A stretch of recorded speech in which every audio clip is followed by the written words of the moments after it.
Wake the fuck up, samurai. We have a city to burn.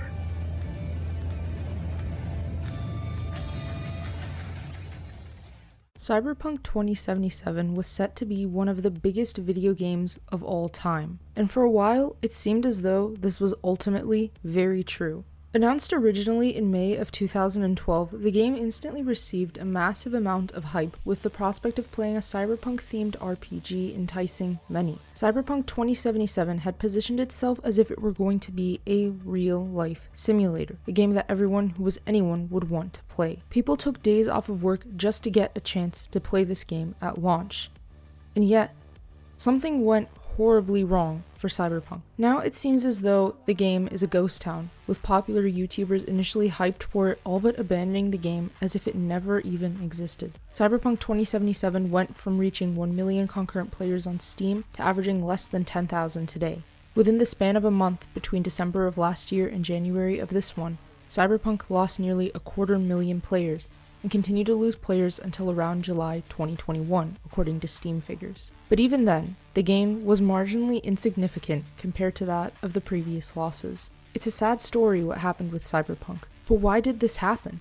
Although some answers may seem simple, like bugs and glitches, I believe that the story goes a bit further than that. Cyberpunk 2077 was announced by CD Projekt Red in May 2012. CD Projekt Red is most famously known for their video game series surrounding The Witcher, which was originally a series of books in the fantasy genre. Over time, CD Projekt Red built quite a decent reputation, especially with The Witcher 3, which, although marred by bugs at launch as well, was still received relatively well, especially when compared to Cyberpunk. Cyberpunk 2077 was ambitious. It was going to be something powerful and different. Set in Night City, a dark and gritty world where high-tech complements low life, where cyborgs and corruption stand side by side, it was going to be something different for the world of video games. The decision to cast Keanu Reeves was a powerful one that was already set to bring fans of the actor towards the franchise, if, of course, they weren't already invested in the game. Subsequently, trailers were released in January 2013, followed by 2 more trailer announcements at E3 2018 and E3 2019. E3 is one of the biggest trade events in the video game industry. Devs and others involved in video games come together to introduce and advertise upcoming games and game-related merchandise to both retailers and journalists. Cyberpunk 2077 was initially announced at E3 2019 to release on April 16, 2020. However, they delayed it 3 times after that, ending up in the final release date becoming December 10, 2020. Clearly, something was amiss. Most video games typically announce a single delay. 3 delays means that something just isn't right. This set off alarm bells in the minds of many people, but it didn't seem like it was enough to destroy the hype train that Cyberpunk had built over the last 8 years. Despite this, looking back on the timeline of Cyberpunk 2077, clearly, it was set up to be one of the most successful video games in the modern world. And yet, it wasn't. Marketing is arguably one of the most important features of any corporation. Without marketing, many of the products and businesses we see today would be non-existent. Corporations build their platforms off of proper marketing, reaching out to audiences all over the world with their advertisements and powerful promised features. Cyberpunk 2077 clearly had the marketing down. In fact, if there was one thing it did right, it was the marketing for Cyberpunk 2077. With trailers, merchandise, Keanu Reeves, and so much more, the game was set to be massive just off of the response to marketing alone. They certainly were able to make a base of loyal fans that were just awaiting anything next from Cyberpunk. Up to the release, YouTubers were building hype around it. The trailers being released were generating hype amongst fans. For 8 long years, they waited and scrambled just to see what CD Projekt Red was going to show them next. This was evidently working for the game. Fans wanted more. They craved more, in fact. The hype train built around the game had successfully drowned out any potential warning signs. And all of this was done because their marketing hit the spot in all the correct ways. Yet, all of this was a facade. A lie to cover up the reality that was going on behind the closed doors of CD Projekt Red, a gilded video game. On the outside, it was all golden and shiny, yet on the inside, it was a disaster waiting to happen. According to an article by the New York Times, devs at CD Projekt Red were unable to meet some of the things being advertised by the marketing teams. That the world that had been promised as being essentially a life simulator would not be nearly possible. In 2019, more suspicious activity behind the doors of this company were occurring. Executives began to leave, board members did too. The devs were behind schedule and there was no sign that this game would be releasing at its initial April target. Employees were overworked and many began to leave as a result of this mistreatment. This is unfortunately something that happens to many in the gaming industry, a thing we players do not see. We don't see how much suffering the devs are put through to meet unreasonable deadlines set by the execs, who clearly have no knowledge on what actually goes into game development. Although the marketing was doing phenomenal for Cyberpunk 2077, the game was nowhere near what was advertised. It was already set up to be a disaster before it even hit the shelves. COVID-19 didn't just impact everyday people, it also hit companies like a train, derailing progress and work, sending people home and further complicating the workplace. This is exactly what happened with CD Projekt Red and Cyberpunk 2077. The devs had to work from home on an already disastrous project. Nothing good could come out of that. The game's release was pushed back several times as a result of bugs, so they claimed. Clearly, it was more than that. The game wasn't ready, and with COVID-19, the game wasn't going to be ready anytime soon. Several other video game releases were also marred by the pandemic, including Call of Duty Black Ops Cold War and Assassin's Creed Valhalla. It wasn't just Cyberpunk 2077 that was facing the brunt of the pandemic, but still, the game was already facing issues even before the pandemic hit. Through these delays, the team still pushed through to try and deliver a playable product. In order to build more hype, video games typically send reviewers titles in order to let them essentially provide advertising and hype for the game. They didn't give any console copies to reviewers and journalists. They only agreed to give PC copies. That right there is highly suspicious in and of itself. CD Projekt Red lied to journalists and news organizations that they were going to give console copies close to launch. Yet, that never happened. There were no console copies reviewed. Any reviews that were made mentioned bugs, but they were all PC reviews. A platform which is arguably the most powerful to play video games on. Of course, the game isn't going to run like a dumpster fire on it. But, for a game advertised as being set to run on previous gen consoles, with an upgrade to next gen coming sometime in the future supposedly, it didn't make any sense why nobody had seen console gameplay at all. And despite all the delays, there never was any footage released for Xbox and PlayStation. Clearly, a cover-up was happening inside the walls of CD Projekt Red, and they were numbing fans by showing them PC footage where everything was going just right. Cyberpunk 2077 officially launched on December 10, 2020 to PC, Xbox, PlayStation, and Stadia. The game was supposed to run well on all consoles, so CD Projekt Red claimed. And yet, that is not what happened. At all. The list of glaring issues upon release are extensive. For one, the previous gen consoles had a myriad of issues surrounding the game. Xbox One and PlayStation 4 both suffered in frame rates, being nearly unplayable. Xbox One and PlayStation 4 Pro players also noted glitches, stuttering, texture issues, and many other problems. The next-gen Xbox Series X or Series S and PlayStation 5 did not suffer in the terms of frame rates, but certainly suffered from game-breaking bugs. One of which I experienced myself, where my game just froze completely at the very beginning. Console players complained about how the movement using a controller was completely janky half the time, which I can attest to as well. My Xbox Series X ran every other game put into it like a charm, but met its match with Cyberpunk 2077. Driving mechanics were especially the worst in my opinion. Even PC players suffered at the hands of this game, also facing similar bugs and glitches that nearly broke it. Many PC players also had a flatline issue where the game just simply wouldn't even start up. Many bugs were prevalent throughout the launch of Cyberpunk. PC performance was lacking despite this game having clearly been advertised as being as close as possible to perfect on PC. Entire textures simply wouldn't load up. The character's arms didn't look too right in the shadows sometimes. AI was completely out of whack. NPCs enjoyed the T-pose a bit too much. The issues were so problematic in fact that Sony refunded players and then completely removed the game from its online store. Microsoft also agreed to refund players, but did not remove the game. CD Projekt Red had to save face after stock fell 41% following the disastrous launch, and said they themselves would issue players refunds. CD Projekt Red faced countless issues in the following months, including threats of class action lawsuits for misrepresentation in order to receive financial benefits. Executives were on total disaster mode. The company's reputation had forever been butchered by arguably the most disastrous video game launch of all time.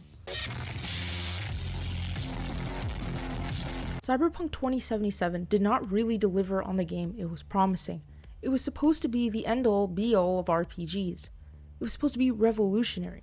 It was going to be dark and gritty. It was going to be intense and fun, a story worth playing forever and ever. It just wasn't. It really wasn't. I don't hate Cyberpunk 2077. I don't think that it's the worst game I've ever picked up. However, it's certainly nowhere close to the best games I've played. It did not deliver on what it was promising. It did not portray a world like Night City from the trailers. The game felt empty, bland, and flat. NPCs had little to no humanity in them. The city felt as though it were just dead. The mechanics and gameplay itself wasn't right. The time to kill on enemies was unreasonable sometimes, the controls were off. Customization was overhyped and not as in-depth as they made it out to be, albeit it was still fun to customize the character. However, the lack of being able to change their features later on was quite disappointing. The game promised cool cars, but even those didn't feel like the trailer presented to us. The game advertised something, and delivered something very different. Many people I've spoken to ended up uninstalling the game before finishing it, or just uninstalling it after completing it once, not even bothering to try playing through it again, which is something RPGs are usually known for, multiple playthroughs. And while there are many people who have put hundreds of hours into this game, I found myself barely putting in 20 hours. I haven't even touched this game in months. It's just not the same as I was hoping for it to be. Even with all the fixes and patches, the game is better than it was before, but it's still not what it was promising to be. The police AI was egregious, the driving mechanics were awful, the gunplay was downright annoying sometimes. Although most of this is now well and fixed, there are still sour tastes in the back of the mouths of many players when they remember just how disastrous the game was initially. The biggest disappointment, in my opinion, was the life paths. They contributed almost nothing to the game besides just existing. Either way, no matter what you did, you could barely exist within this life path. You'd resort to the same story relatively quickly no matter what. I picked Corpo because I personally like the idea of being a corporate executive in a cyberpunk universe, but I was grandly disappointed when the Corpo life ended within the first hour of my playtime, if I recall correctly. I kept forgetting later on that I had even picked a life path in the first place. It contributed little to no benefit to the game other than a few dialogue options that could potentially help out in some scenarios. Of the 3 big releases that year, Cold War, Valhalla, and Cyberpunk has been the least memorable of the 3, despite it being the most hyped of them. I wanted this game to succeed so badly. As a fan of science fiction and a longtime fan of the cyberpunk subgenre, I wanted this game to be a hit. I was hoping so badly that it would work out in the end. I ignored the bugs, laughed at most of them, I played on the launch date, I enjoyed the customization, I just told myself to ignore the negativity on Reddit and focus on playing. But even with my positive outlook, I couldn't get past the fact that the game just didn't excite me in the way I was hoping for it to do. It had its moments but was easily forgettable, and as one comment on YouTube described it, mediocre. That's what it was. Mediocre. I so truthfully wanted this game to really be the game of the year. But it just wasn't. There was too much wrong with it. There were too many issues and it just didn't meet expectations. I didn't even have such high expectations like many people did. I figured the features announced were cool, but I didn't heavily ride the hype train, even with all the exciting things being announced. Needless to say, that was the last time I'll ever pre-order a video game. This game was going to be Game of the Year. It was the flop of the century instead. CD Projekt Red was hit hard after this game. They sold approximately 14 million copies in December, and since have barely sold close to 1 million in the preceding months, according to Q1 stats. The game has underperformed dramatically in comparison to Valhalla and Cold War, which continue to sell fine compared to this game. Once the holiday season is over, typically games do start selling less. It makes sense, as whoever got their gifts already got them, and typically you usually buy a game once. However, Cyberpunk 2077 is not a multiplayer game like Cold War, which has an annual cycle. It's a game that can be played anytime, yet it's barely being bought. The launch practically murdered the game's reputation as being anywhere near good. It's become a laughingstock, a meme, ironically enough. CD Projekt Red's profits were hit hard. From a game that sold 8 million pre-orders, had over 1 million Steam players at launch, and was set to be the most highly anticipated and expected game in so long, Cyberpunk 2077 unfortunately fell hard. According to GitHip, Cyberpunk lost 79% of its players in January. This compared to The Witcher 3, which, although didn't have nearly as many players, still retained over half of its player base. It did eventually lose 79% of its players, but only after 3 months, and these are just Steam stats, which is certainly not the only platform where video games are played. According to many people, however, Cyberpunk 2077 was fairly short in comparison to other RPGs and open-world games, most likely contributing to its low player count today. Accompanying this is the lack of replayability in the eyes of some people. Yes, the game still had a massive amount of players and will most likely continue to retain a player base. It makes sense that a single-player game isn't as popular as multiplayer games. They don't have the same playability. But still, you'd think a game like Cyberpunk would retain more of its players and have a replayable game, as the advertised life paths and choices usually make games like this replayable. CD Projekt Red itself was hit hard and has decided to delay their next-gen patches for Cyberpunk and Witcher 3. I'm starting to wonder if those patches will ever even release. I'm still hoping, but there's obviously no guarantee these days.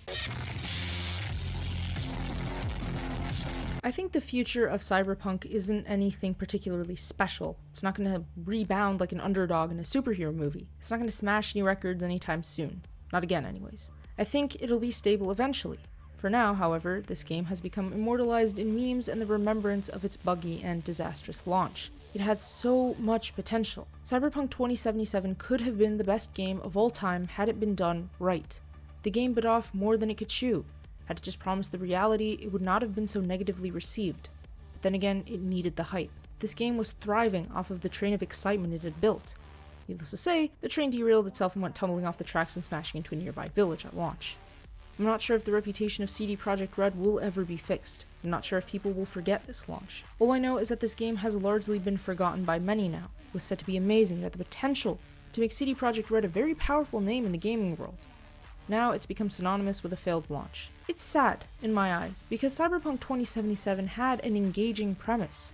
It has some very fun missions and some decent combat, especially melee. Still, the game did not meet its full potential, and for that, I feel as though it was an unfortunate thing to see. I will continue to play this game. I want to give it the chance it deserves, and I really hope that the game will be fixed and will one day be the game that it was promising to be. I'm not hoping for much though. Thank you all for watching. If you enjoyed that video, remember to like, comment, subscribe, hit the notification bell so you never miss another upload, and until next time, this was Symbiosis, signing off.